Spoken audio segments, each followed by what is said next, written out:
দেশে কাঁঠাল দিয়ে তৈরি হচ্ছে সিঙ্গারা, সমুচা ও কাবাব। কাঁঠালের এই কাবাব বা সবজির ফুড ভ্যালু হাই। বিশ্বের বেশ কয়েকটি দেশ বাংলাদেশ থেকে নিতে চায় এইসব কাঁঠাল পণ্য।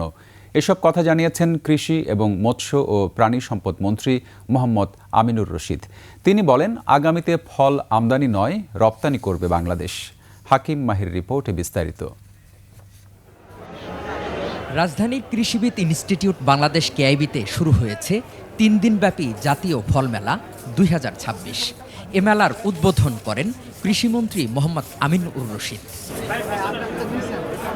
মেলা প্রাঙ্গণের প্রায় ৭০টির মতো স্টল ঘুরে দেখেন কৃষিমন্ত্রী। কথা বলেন ফল ব্যবসায়ী থেকে শুরু করে খামারি ও দর্শনার্থীদের সঙ্গে।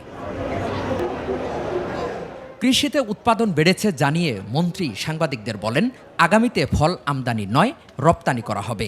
কাঁঠালের কাবাব বা কাঁঠালের সবজি ফুড ভ্যালুতে কিন্তু এটা অনেক হাই, এবং বিশ্বের বেশ কয়েকটা দেশ আমাদের সাথে কথা বলছে আমাদের থেকে কাঁঠাল নিয়ে এই ধরনের প্রোডাক্ট তৈরি করার জন্য। একই সাথে আমরাও লোকালি ডেভেলপ করছি।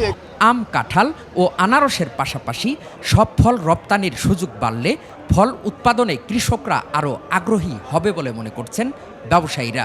বাইরের দেশে যায়, যদি হয় একটু দাম বেশিভাবে দেয়, তাহলে আমরা আরও পাঠাতে পারি বাইরের দেশে, আমরা বৈদেশিক মুদ্রা দেশে নিয়ে আসতে পারি। যারা এগুলো উৎপাদন করে এরা অনেক মুনাফা অর্জন করতে পারবে। রাজধানীতে মেলার এই ভিন্নধর্মী আয়োজনে এসে উচ্ছ্বাস প্রকাশ করেছেন ফল প্রেমীরা। জানান, পরিবার নিয়ে ঘোরার মতো জায়গা হয়েছে তাদের। আমার খুশি তো আর ধরতেছিল না। তারপরে ওখানে একটা গোল পাতার ফল দেখছি, যেটা আমি জানতাম না যে গোল পাতার ফল হয়। বলতেছে যে এখানে ফরমালিন নাই, plus good agriculture practice follow করে ফুডগুলোর প্রোডাকশন করা হয়েছে। তো এখানে আসলে একটা অনেক রকমের ফল আমরা চিনতে পারছি, প্লাস হচ্ছে ফরমালিন ছাড়া আমাদের জন্য যেটা সেফ, আমাদের হেলথের জন্য ভালো, ওই রকম ফল আমরা পাচ্ছি। বিষমুক্ত ফলের মেলা আরও বাড়ানোর দাবি ক্রেতাদের। হাকিম মাহি, ২১ টেলিভিশন, ঢাকা।